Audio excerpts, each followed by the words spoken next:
All right, guys, one last panel, and then it's back to drinking and mingling. Our next guest is one of the most outspoken voices in defense tech right now. He's challenging traditional defense manufacturing models, and he's doing it with 3D printed drones and factories in a box.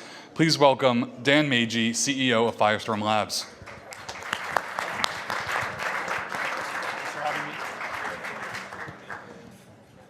What you're holding in your lap is making me a little nervous. I brought you a present. Okay. I thought it's only fitting because we're It's a beret. France. You have a beret. I asked him if he'd like to wear it, but I think I'm going to put it on later. Okay. Thanks for making the trip out here. Let's open with an easy question. How does it feel to be sanctioned by China? It feels lovely. Yeah. Why? I guess also why did they sanction you? It's interesting. A trade mission went to Taiwan, and I don't think the Chinese actually bothered to see if any contracts came out of that trade mission, but they sanctioned everyone on that trade mission. And so before COVID and before China took Hong Kong, that was one of my favorite cities in the whole world. So it's sad not to be able to visit that in the near term. But I think a lot of people in the industry are starting to look at that as a badge of honor, because there is a delineation as far as how these different companies that are truly pushing defense forward are being viewed by our adversaries. And so, we'll wear that badge with pride. Talking about pushing things forward, what does the arsenal of the future actually look like? And maybe more importantly, how is it made? I think if we keep doing things the way we've done them for a while, right? And let's talk about drones or loitering munitions. They take hundreds of man hours to build. They cost more than a Ferrari, and just about all of the contracts are behind schedule on fulfillment. We have to really rethink how we're going to use autonomous systems in combat. Ukraine and Russia are showing us the way. They build and use a couple 100,000 drones a month. I don't know if you guys saw the news today, but it was kind of a replay of a story that happened at the end of the year. China has ordered 1 million loitering munitions, okay? And if you look at where Replicator and Hellscape are, now that we can say that word, I think it's about 3,500 unmanned loitering munitions that are set to be delivered in 2027. Oh wait, they're behind schedule, so maybe it's 28 or 29. I can probably guess how you're going to answer this, but is that even remotely enough? When we talk to folks in that theater, not just the United States, but let's call it all the countries in those island chains, they're looking at needing hundreds of thousands of drones, right? So there's a couple models. There's this bifurcation of exquisite versus attritable.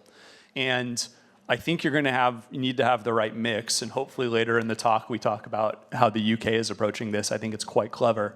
But you need a lot of really cheap stuff, but that has a brain on it. That's how we like to think about it, right? So how we solve that problem is we use additive manufacturing. We use industrial grade 3D printing. And we build lots of trucks that are truly modular, to the point of having a software development kit where you can plug and play new cameras, new payloads, even new engines. So you can go from a turbojet to a pusher prop on the same SKU. And then what we want to say is, let's partner first. So if you have a really good automatic target recognition algorithm, let's put it on the drone. But the key is going to be, you got to build a lot of stuff and you got to push it forward. Or, and I'm sure you're going to get to this next, you got to build it forward. Centralized or decentralized manufacturing, what is the right answer? The answer is both, okay? But if you look at the war in Ukraine, the first 2 or 3 weeks, all of the big factories were blown up, right? We had one of the top Ukrainian drone manufacturers in our office last week, the largest drone factory in Ukraine. They finally found it. They blew it up last week. So what Ukraine is doing is they're doing federated manufacturing, right?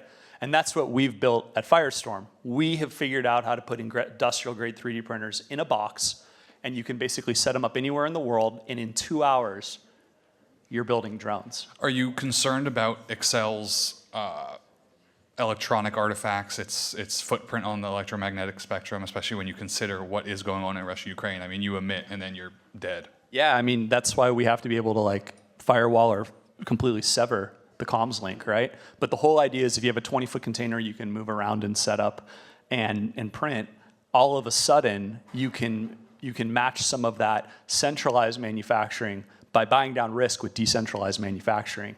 And we'll say the appetite from the DoD and from allied countries around the world is quite massive. Does the DoD or like a customer in Europe want to buy a factory as well as what the factory is producing? Like, are you concerned about them being like, no, we just want your drones that you make. Don't give us a shack too. Yeah, we'll do both, frankly. But I'm glad the word sovereignty was used earlier. We've been saying manufacturing sovereignty for the last couple months, and it's ringing true.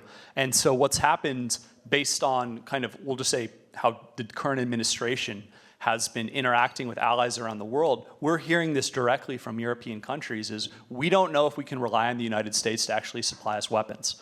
So how they're solving that problem is they're desperately looking to onshore, nearshore, whatever you want to say, their manufacturing. And so what we say is we have an arsenal of exportable drones, and we have the factory, and then we have this technology we call Octra, which is a chip with a software development kit on it that allows you to truly modularize the drone or the drones within our factory. So we kind of want to offer, the manufacturing layer, the enabling layer, and then maybe you don't want to build just our drones. Maybe you want to repair parts in the field. That's something the Army, like when we gave them our first XL, they fixed a Bradley, they fixed a howitzer, they fixed 5 other people's drones. It was amazing, right? But they had never had this tool before, and so that's when we say manufacturing sovereignty. It's not just about autonomous systems.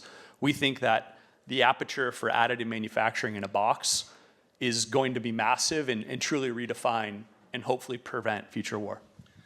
What matters more, speed of production, volume of production, or cost of production? Or is like what's like your ranked vote? Can we have them all? It's like if it was a triangle, right, and you had to pick 2. Yeah, I think volume's the name of the game right now. We say you're not going to be able to buy your way out of this problem. You got to build your way out of this problem. And so I do think that there's this cost curve in Ukraine that is crazy. Like how they fight the conflict is they expect to lose 95 to 98% of the systems they put in the air. You talk to Ukrainians and they're like, if the government spent incrementally more to put, an NXT chip, right, or an NVIDIA chip on our drone, we think we could have a 30 to 40% survivability, but they're not doing that, right? And I don't know if the West, NATO, US is going to do that as well. So I think I think we are going to have smarter drones, okay?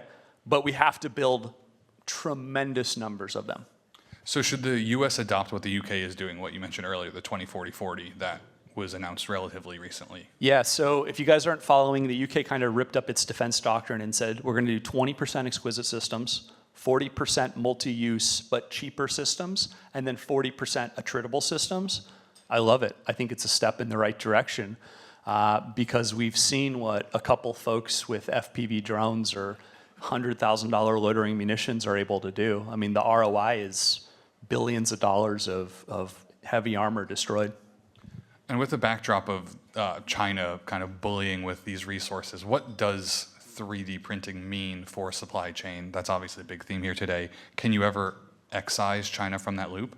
So we have some very candid conversations with the DoD, right? NDAA compliance is incredibly important, right? We don't want anything made in China. And yet when you talk to them, if they say the flag or the balloon will go up, and there's an actual problem, they're going to put whatever they can on a drone to get it into the air. And that's why we've invested incredibly heavily into our modularity, both on our platform and then on the software that enables that platform. That's something we're actually going to open source to the whole community at the end of the year. I hear a lot of talk within the DoD of like, oh, we love 3D printing, we love additive manufacturing. But then you look and they're not, they're building spare parts. They're not building subs. Obviously, I don't think they would anyway. But do you think what is that inflection point? Where is that tipping point where they're actually going to take it very seriously or do it widespread? We're seeing it now, and I'm telling you, when we put an XL in the field with the Army, and they 3D printed in 12 hours 25 parts on a Bradley that break every single time the thing is put in the field, that they're normally paying $3,000 a part for, and that they're waiting 3 months for, all of a sudden, because they'd only used small desktop printers before, when you give them an industrial grade manufacturing solution, that has the output of 100 little baby 3D printers, it just completely opened their mind. I think it's happening now, but what we've learned, doing this for a decade now is you got to show the customer a product, right? You got to take it on road shows. You got to let them play with it. But, it's hard to break in, but once you're in and you have your kind of micro factories that can be moved around, you're amazed by just how creative the military will be with what they want to make at these things. Last question, and you can't answer by saying your own drones. What's the coolest thing you saw at the air show today? The coolest thing I saw at the air show today. Okay, give me a second. I've never been that close to big airplanes before, okay? I always forget how big these things are. They're unbelievable. And they were flying in A350. The entire time I thought the plane was gonna crash. The maneuvers were like this. They were going I thought it was gonna stall and fall out of the sky. I was scared. I was like, okay, where am I gonna run away if this thing hits? If you guys have not gone, there's gotta be a couple 100,000 people there. It is completely overwhelming. No, it was a madhouse today. So we're gonna have to leave it there, Dan. Thank you for your time. And thank you guys in the audience for sticking around and hanging out and listening to us. Yeah, let's get a round of applause for you.